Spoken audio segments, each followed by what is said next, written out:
Hello mga mamis, for today's video, bali ang gagawin kong cake ay vintage na heart, tapos para sa 18th birthday. Mas mahirap maglagay ng icing kapag sa mga heart shape or hindi siya round. Tapos kung mapansin ninyo, yung dulo ng heart is ginawa ko siyang sharp kasi yung sa inspo, hindi siya ganun ka-sharp. Mas maganda pag ganyan, at least kahit pa paano na-emphasize yung heart shape niya.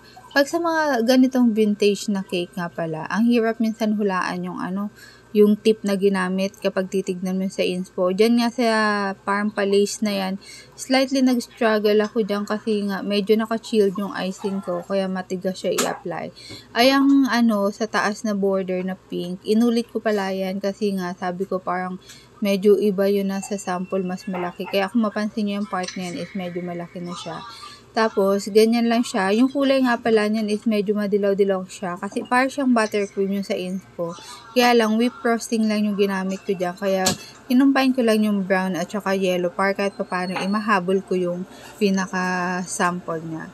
Ito na yung pinaka-final outcome niya. Tapos, buti nila nakisama yung kamay ko pagsulat ng dedication.